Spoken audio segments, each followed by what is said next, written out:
नमस्कार किसान भाइयों। इस वीडियो में हम पैरा पीएसबी इस उत्पादन के बारे में जानकारी ले रहे हैं। तो किसान भाइयों, पैरा पीएसबी ये एक जैविक खाद है। ये इसमें पीएसबी की प्रभावशाली स्ट्रेन होती है जो बैसिलस मेगाथीरियम है, ये इसके अंदर है। उसके बाद में इसका सेल काउंट है 5 × 10⁹ पर ग्राम और ये डेक्सट्रोज बेस है। उसकी वजह से इसका जो पर एकड़ का डोज है वो कम होकर 500 ग्राम्स पर एकड़ हो जाता है। अब ये शुरू से हमें यूज करना है क्योंकि जो प्लांट में जो सॉइल के अंदर फॉस्फोरस होता है तो उसकी मूवमेंट बहुत स्लो होती है। अवेलेबल फॉर्म में जो होता है तो 0.002 सेंटीमीटर पर डे के हिसाब से उसकी मूवमेंट होती है, इसलिए वो रूट्स तक अगर अवेलेबल नहीं रहा तो प्लांट को वो मिलता नहीं है। फिर रूट्स के आजू बाजू का ही सिर्फ फॉस्फोरस प्लांट को मिलता है। तो अभी सबसे महत्वपूर्ण बात यह है कि सॉइल के अंदर जो पीएच होता है, जो 7.5 के अगर आगे जा रहा है तो कैल्शियम के साथ फास्फोरस का बॉन्डिंग होकर कैल्शियम ट्राइफॉस्फेट बन जाता है। और अगर 6.5 से इधर जा रहा है, कम में जा रहा है, तो फेरस या एल्यूमिनियम से उसका फिक्सेशन हो जाता है। तो इसकी वजह से क्या होता है कि वो एक एक दूसरे से इतने तरीके से जुड़ जाते हैं कि वो वापस से पौधे को कभी भी अवेलेबल होते नहीं है।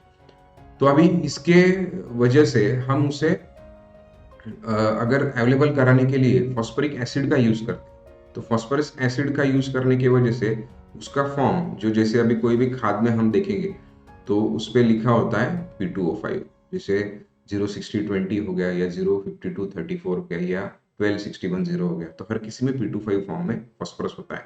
तो उसको H2PO4- या HPO4 2- में कन्वर्जन करने का काम कौन करता है? फॉस्फोरिक एसिड करता है या फिर ऑर्गेनिक एसिड सिक्रीट करने वाला पीएसबी करता है। तो ये दोनों का काम एक ही है, लेकिन फॉस्फोरिक एसिड का काम क्या है? जो भी सिक्रीशन है वो फास्ट होता है, जो भी काम होता है वो नेक्स्ट 48 आवर में लगभग पूरा अवेलेबल होने के लेवल पे चला जाता है। लेकिन प्लांट को तो वो कुछ 2 दिनों में तो नहीं चाहिए, फॉस्फोरस रेगुलरली चाहिए एंड तक, स्टार्ट से एंड तक, जो फ्लावरिंग स्टेज के लिए या रूट्स डेवलपमेंट के लिए या जो भी है उसका काम। तो नेक्स्ट 2 दिन के बाद में जो भी फ्री हुआ फॉस्फोरस है या अदर न्यूट्रिएंट्स है वो सब जाके वापस फिक्स होके इस प्रकार से इनसे जुड़ जाते हैं। तो उसका हमें उपयोग वैसा हो नहीं पाता है। अभी उसके बाद में अगर हम उसके बजाय अगर हम पीएसबी यूज करेंगे तो पीएसबी का उपयोग करने के बाद उसमें जो ऑर्गेनिक एसिड्स होते हैं जो सिक्रीशन करते हैं उससे जो प्लांट का अवेलेबल फॉर्म होता है उससे अभी 2-3 काम होते हैं। जैसे कि ये जो कैल्शियम है वो भी इसके वजह से इसके साथ फिक्स था, वो फ्री हो गया, फेरस भी फ्री हो गया, तो ये आयंस इनका भी चिलेशन हो जाता है। तो ये भी इनका चिलेशन होने की वजह से बाद में एक बार ये फ्री होने के बाद में वापस फिक्स नहीं होते। तो जब भी पौधे को चाहिए नेक्स्ट, जब तक वो अवेलेबल है, पौधा ले रहा है, तब तक वो इनसे ले सकता है। तो इसकी वजह से हमें इसे 500 ग्राम प्रति एकड़ महीने में एक बार इसका उपयोग हमें करना है for long term availability of phosphorus, calcium and ferrous. अभी आप स्क्रीन पे देख पा रहे होंगे कि 2 पौधे यहाँ पे दिखाई दे रहे हैं। सेम डे का प्लांटेशन है। यहाँ पे इसे हम नाम देंगे प्लांट ए, इसे हम नाम देंगे प्लांट बी। अभी देखिए प्लांट ए में पौधे की पत्तों की साइज अच्छी है, बढ़िया है, और न्यू शूट्स भी चालू है, और उसके मतलब है कि उसके रूट्स भी डेवलपमेंट अच्छी है।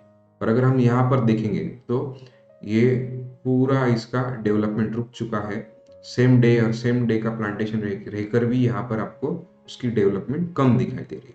तो इसका रीजन क्या है? यहाँ पे फॉस्फोरस अच्छे तरीके से अवेलेबल है, कैल्शियम अच्छी तरीके से अवेलेबल है, यहाँ पे फॉस्फोरस और कैल्शियम की डेफिशिएंसी हमें दिख रही है। अब ये डेफिशिएंसी हम कैसे मान सकते हैं? एक तो उसकी ग्रोथ नहीं है और रूट डेवलपमेंट, मतलब फॉस्फोरस का मेन काम क्या है? Root development. उसके बाद में लीफ डेवलपमेंट, जैसे कि फोटोसिंथेसिस, और लीफ की साइज भी उससे बनती है। और सबसे इम्पोर्टेंट है जो हम सबको जरूरी है, फ्लावरिंग ऑफ फ्रूट्स। तो ये सभी चीजें फॉस्फोरस करता है। तो अभी जहां पर फॉस्फोरस कम है, ये हमने शुरू में अगर दिया हुआ फॉस्फोरस प्लांट को अवेलेबल फॉर्म में अगर नहीं मिल रहा है तो फिर बी प्लांट के तरीके से अपनी डेवलपमेंट हो सकती है।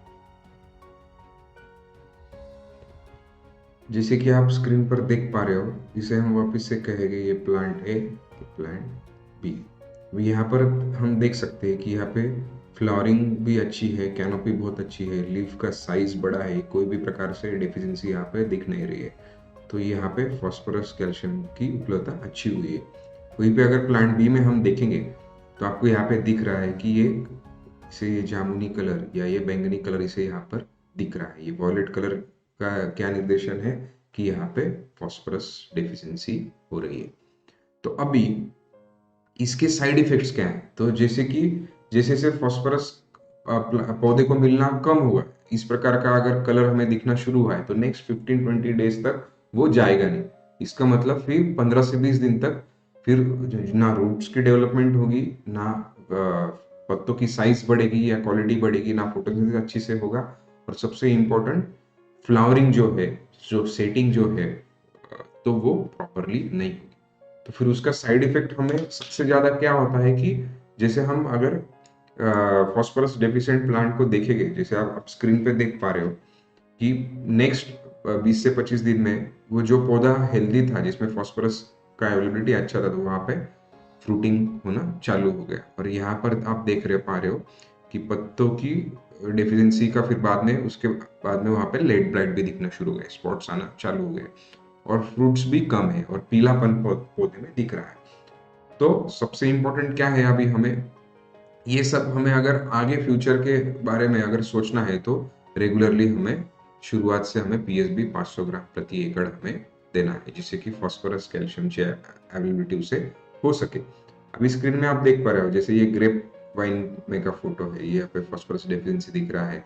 जैसे अभी ये जो कपास है, तो यहाँ पे आपको दिख रहा है कि ये कैल्शियम की डेफिशिएंसी है, ये फास्फोरस की डेफिशिएंसी है। तो ये दोनों भी फिक्स होने की वजह से प्लॉट को अवेलेबल नहीं हो रहे। ये भी ब्लॉसम एंड रॉट, जो फ्रूट के नीचे के साइड में जल जाता है फ्रूट, तो ये ब्लॉसम एंड रॉट है। जैसे ये टोमेटो है, ये कैप्सिकम है, तो ये भी ब्लॉसम एंड रॉट कैल्शियम की डेफिशिएंसी होता है। और ये सब को हमें सॉल्व अगर करना है तो 500 ग्राम प्रति एकड़ हमें पीएसबी का उपयोग करना है। तो इस प्रकार से हम पीएसबी का उपयोग कर सकते हैं।